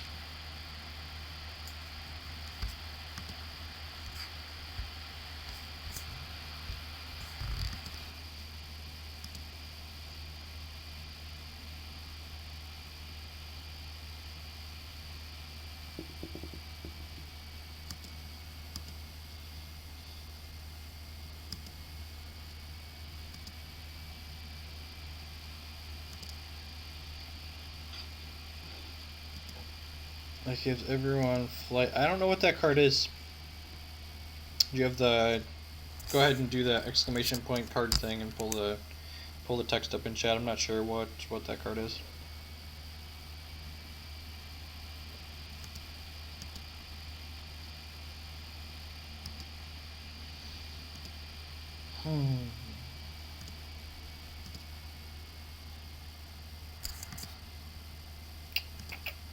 Ramp deck problems. I think this is going to be the last match with this deck. We're not going to play too much longer.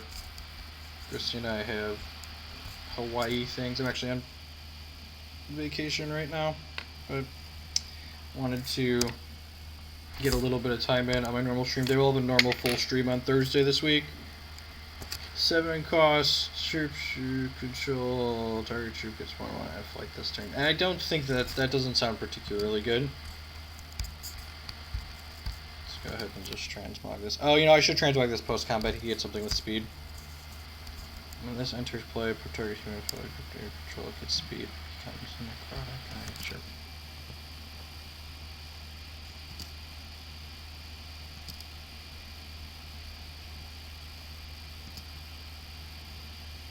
Hey-oh. look at that. Alright, play my 4/4, gain 4.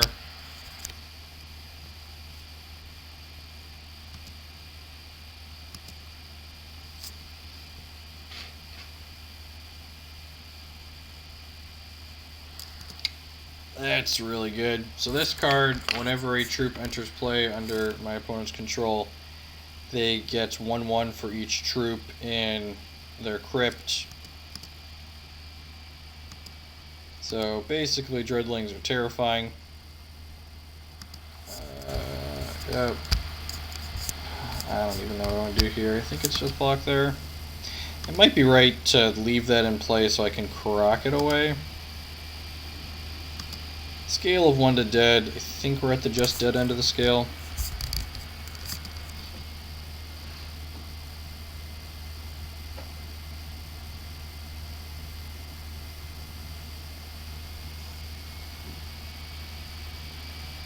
That deck's not particular. I've yet to find a control deck in this format that is good against the aggressive decks, but I guess we also haven't really played against any of the aggressive decks today. Yeah. Super dead.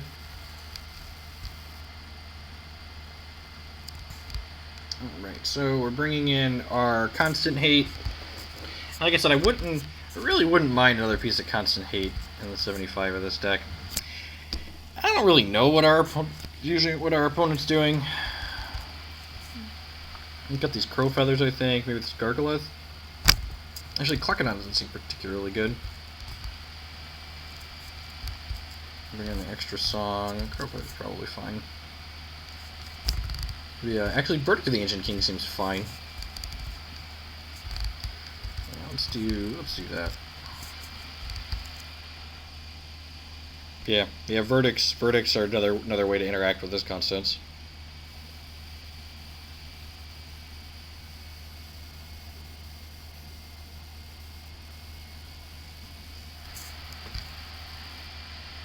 Bonus deck also has main deck cards in it just because it probably gets just like run out of town by the Mono Ruby deck.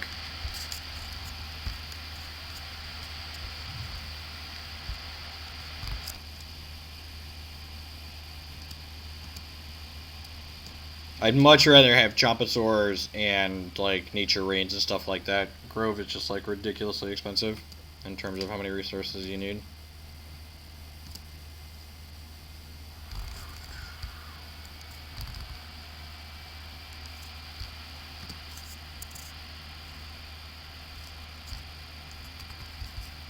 So activate this, play Chlorophilia, play second Howling Brave.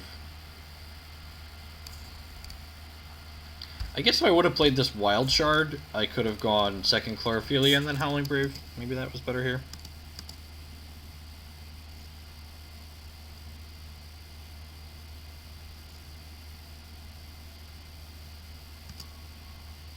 Left his Karns in against me. Okay. That's good to know. I might board out these Howling Braves for the last one. I guess he saw Stargazer. This card just seems like a huge liability against a Crocosaur deck. Just like leaving this random 2/2 on the table that enables Croc to eat your dorks.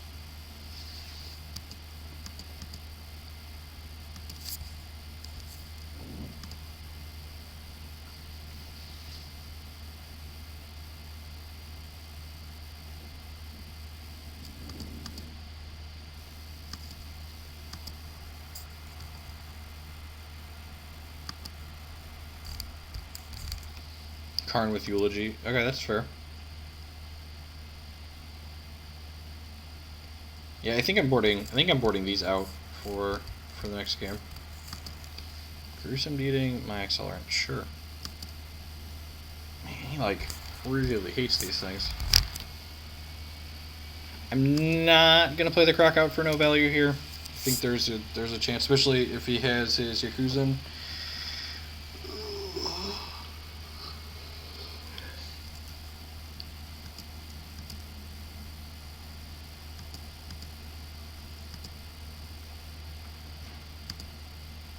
Great, and this turn, even if we don't draw anything to play, we can go ahead, and play our 7th Shard and Oracle Song here. Dreaming Fox is such a great champion. High starting life total, some gas in the mid game.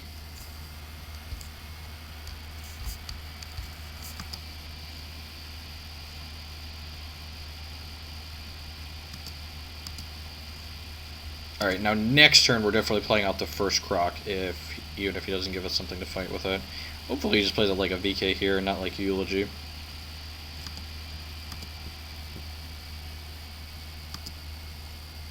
Play a troop with 5 toughness or less. Rats. Verdict of the Ancient Kings. Huh.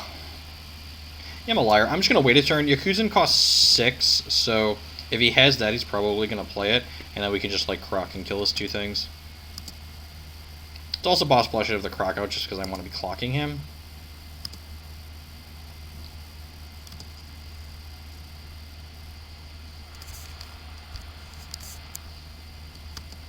I'm going to take one more hit. Give him a chance to draw 6 shard.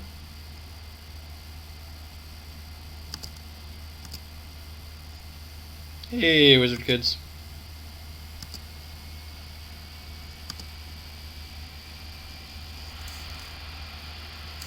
That's super awkward. This doesn't make a threshold, so I'm just going to pass here because I don't have a Coyote. It probably should have played this last turn for this situation here, so I could have played the Wild Shard this turn if I drew a Might Singer. This is probably a Gruesome Deed, I assume.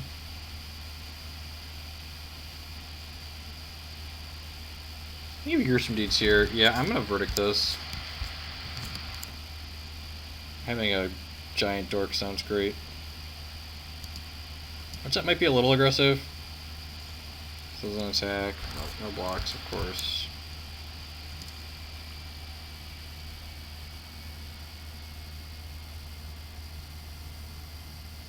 Another Gruesome Deed, sure.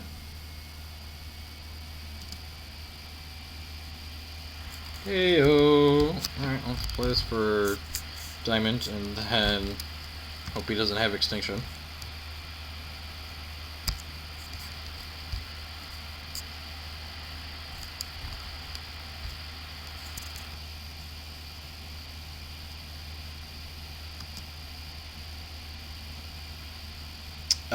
It was the gems should be in there, Wizard Kids. If you hit the export to text, it should have them listed. I believe they were Create a Troop and Skyguard Steadfast.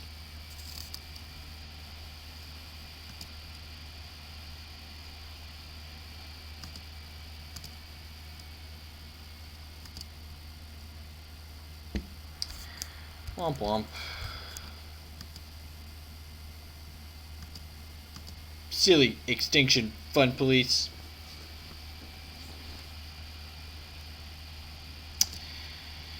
Yep. So scale of 1 to dead, just like super duper dead. How many troops are in here? 1, 2, 3.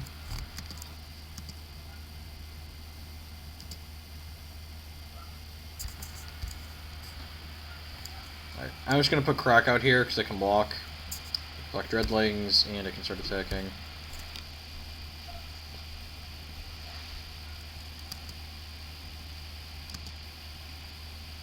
I probably should just play this out earlier. I don't know. It would have pressured the game differently.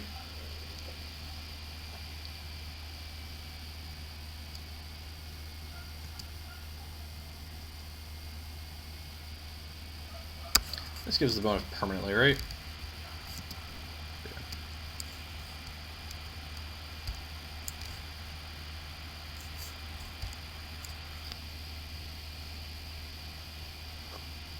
She Smythe out here. I'm gonna go ahead and pass the turn. When he attacks in with this, we'll probably transmog it.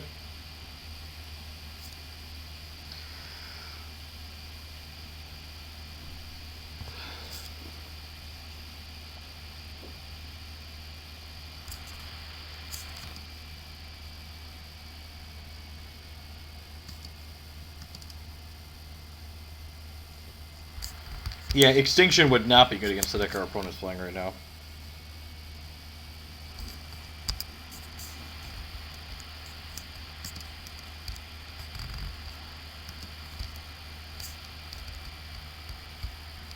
the opposing underground troops. Yep.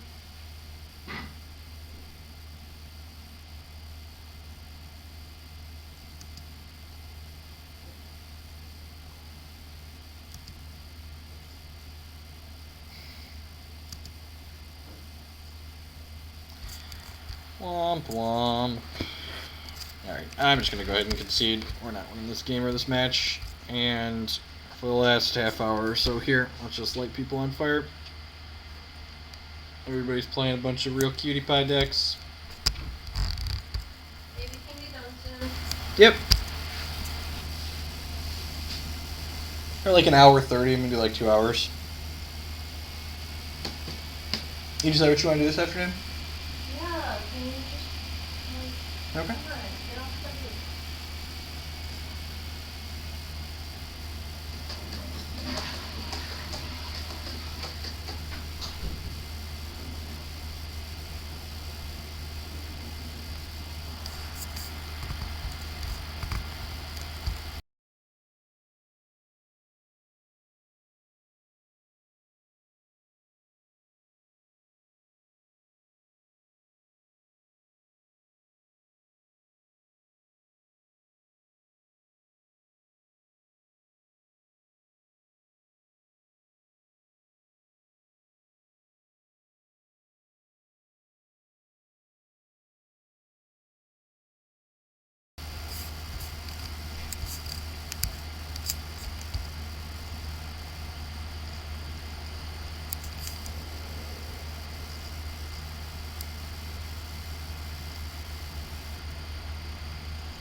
Yep.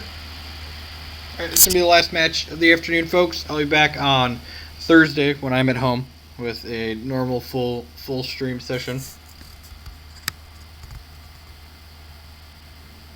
I have no idea which island we're on. We're at Waikiki Beach. Which island are we on? Oahu? Oahu. Oahu?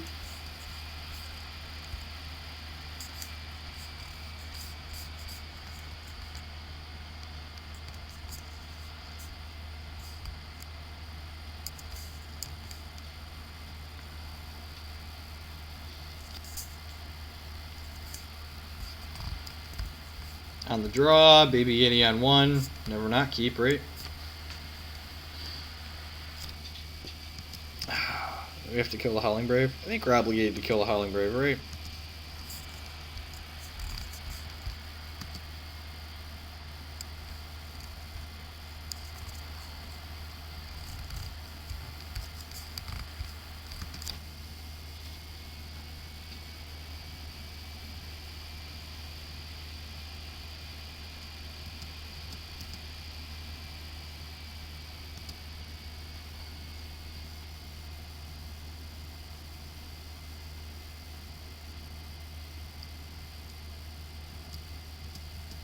He has double accelerant on the play, and we might miss our third charge drop here. Second charge drop. I mean, why would we miss our second charge drop though? We're professional. So go ahead and get Baby Yeti in here, and hopefully we don't get Cluck next turn. Get Clucked up.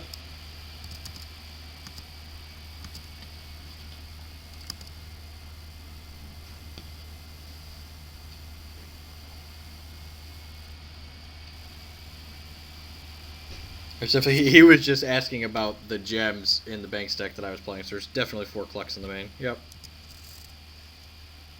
Probably losing this game.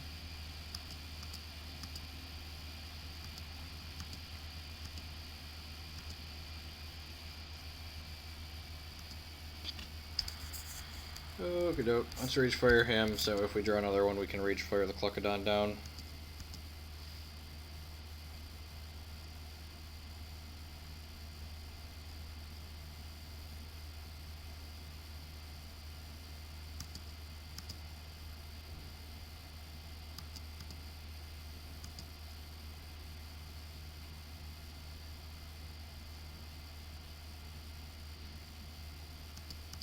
No, Cluck Main is necessary.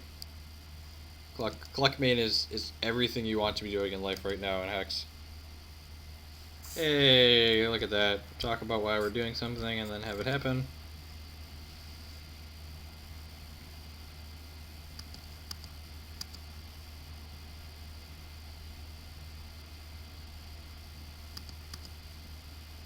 Giant Wellspring here?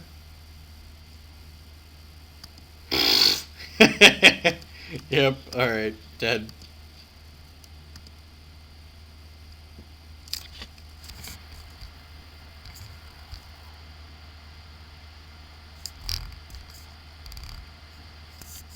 Alright, so what are we doing here? Ember Spire Witches, should be 3 of those, yep. I think that's it.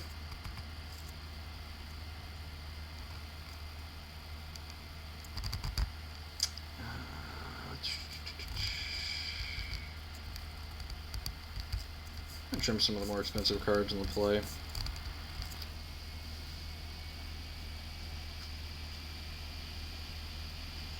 think on the draw, I might cut the Psychotic Arsonist and bring in like Zigamot's games. Maybe a little bit more of a control deck. Just like kills his dorks and then goes long. Here's the game with burn to the ground and such. Arsonist can also be a bit of a liability against his Crocs.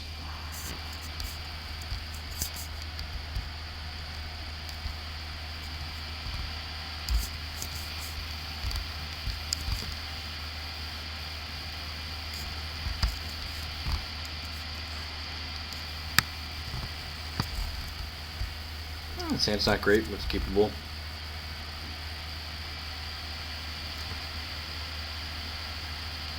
I think it's a little bit awkward about this hand is that it wants to draw things like Mama Yeti and Matriarch, but it also needs to draw some shards. So, Ember Spire Witch in the opener is kind of hard to pass up, though.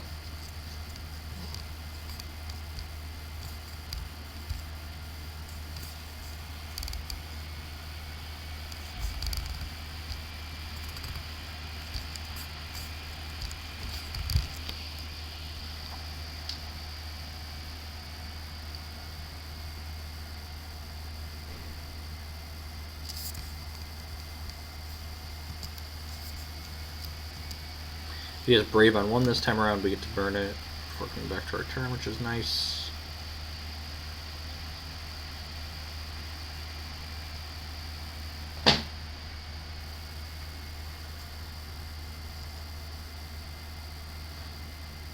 One of the really things that was nice about playing the Diamond Wild deck that our opponent's playing, this is the deck that 2 of the people I tested with for Showdown ended up playing in that event. You don't have to play as many of the shards that don't make temporary resources because you get to play Howling Bluegrass Plains. Alright, all of the Ragefire. Well, let's hope we don't get Karned. And we've got 2, 4, 2, 6, 12, 14 points of damage in our hand.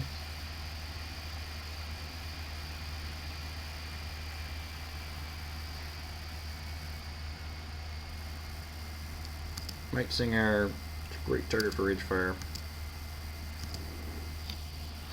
It's a better target for Burning Tendrils, but unfortunately did not hit the shard for that.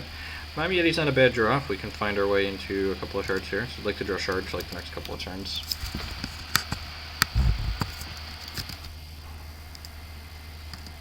This card's so powerful. It's a 5/5 with speed and crush for just 4. There's a deck building requirement where you have to have Baby Yetis in your deck in order to play it. So hopefully we hit a shard this turn so we can Burning Tendrils this guy. I really don't want to spend a 4 damage Ragefire on his Might Singer. That's super unfortunate. Yeah, I think I'm just supposed to do this. This doesn't feel good.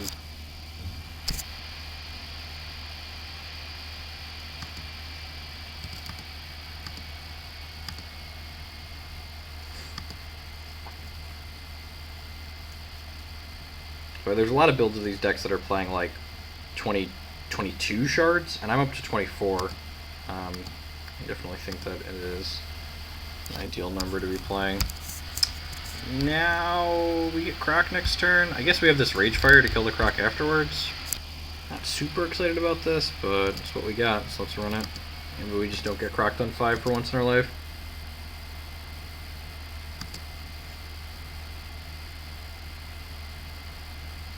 Nah, I think he's like 0% to block there. Hey, there's a Shard that doesn't play a Croc. Alright, Ruby Shard, and he should be just dead. Ding, ding, ding. It's literally just dead, right? 6, 9. No, we're 1 short to kill him this turn. So, Matriarch, whenever you gain a Ruby Threshold, gets +1/+1 permanently. Yeah, it just knows he's not coming back. Alright, so on the draw, do I want to do things differently? I think I do. I think I want to cut these Psychotic Arsonists. And definitely want the Burning Tendrils. Do I want Zygmun's Game?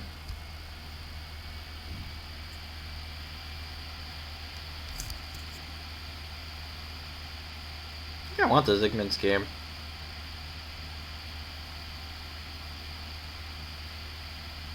Six, 5. Oh yeah, you're right. I don't know why I was counting that as 9. It was 6, 5, and 4, so that's 15. So they were actually just dead.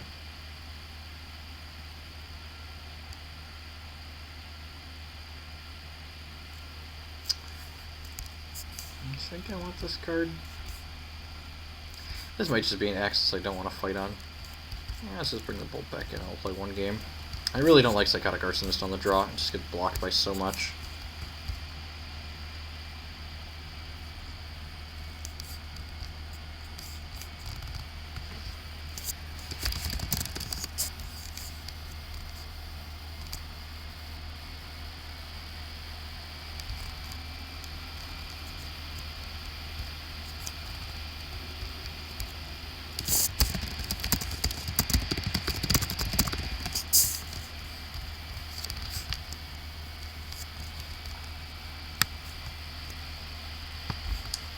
Yeah, sounds great. It's got Burn on 1. It's got Mama Yeti on 4, hopefully.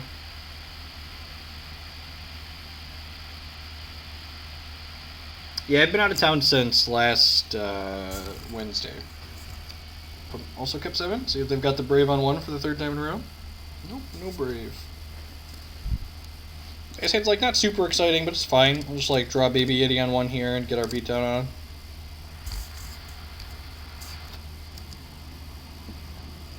So we've got 4, 10, like 14 points of damage in our hand. Not the worst.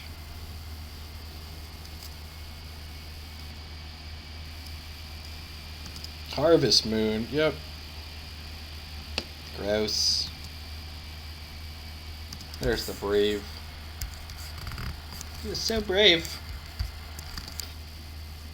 Kill your Dork.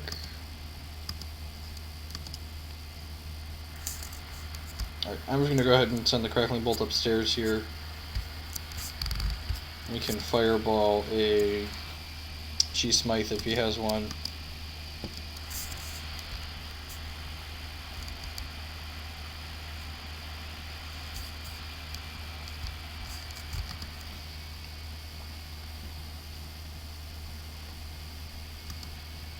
Ooh, doesn't have a Shard, that's good for us. So he got a resource from Chlorophilia there, but he didn't play a resource for the turn. Let's go ahead and Tick Tick Boom.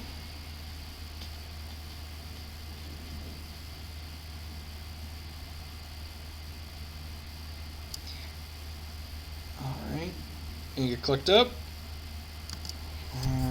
What's this got on? This is Flight and Accelerate. Yeah, we're just gonna go ahead and burn this Dork.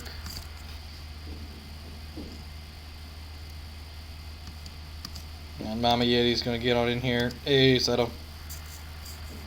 For folks that are just joining us, this is actually gonna be the last game of the afternoon. I'm actually on vacation, so right now I just wanted to fire up for a short bit since the hotel Wi-Fi was cooperating. It's a normal stream day. I'll be back with our full.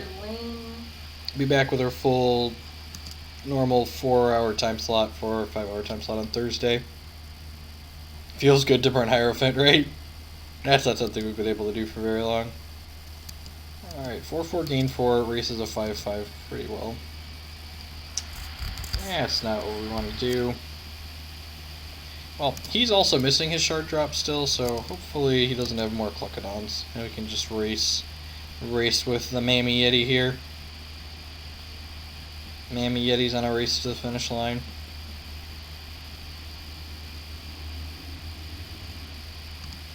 Okay, he's just using the Cluckodon as a gain 8. I can respect that. His hand's probably stacked. I assume he's just like on the draw shards plan and rail us. I'm not going to fireball this Howling Brave just yet because we could draw Burning Tendrils.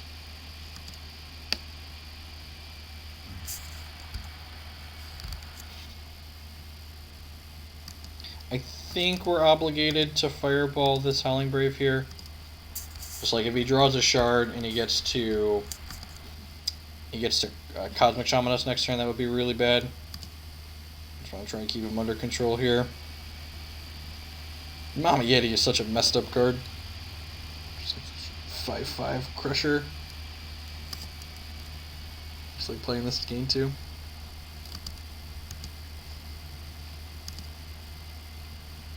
God, we had draws that killed him there. We're just like drawing 8 shards and had draws to kill him.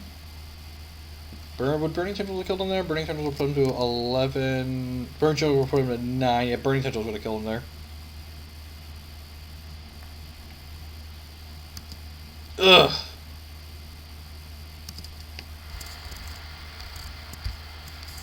Well. Don't think we can win the game anymore. I guess if he keeps missing shards and he keeps drawing 5 and 6 drops, we could have a chance. We draw Matriarch. Matriarch's pretty good, right? I get to like play it, make it bigger, turn it into a 5/5 and playing a Ruby Shard, and then get a burn to the ground. Cosmic Shaman in the deck our opponent's playing has Created Troop and Skyguard Steadfast. Keeping that back on defense is pretty smart. I'm going to play this, and play Crackling Bolt, just like working our way towards another champion activation here. So Crackling Bolt next turn kills him.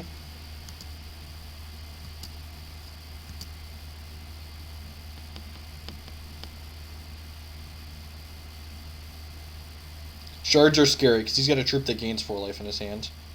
Ugh. Oh god. That was the worst case scenario. The Dreamweaver Ancient that gains 4. Yep. Alright, probably dead. Actually just dead. Alright folks, I'm gonna go ahead and take off. Thanks for hanging out this afternoon. I'll be back on Thursday. Hope everyone has a good morning, afternoon, night, wherever you're at. Thanks for hanging out for a short hotel stream today.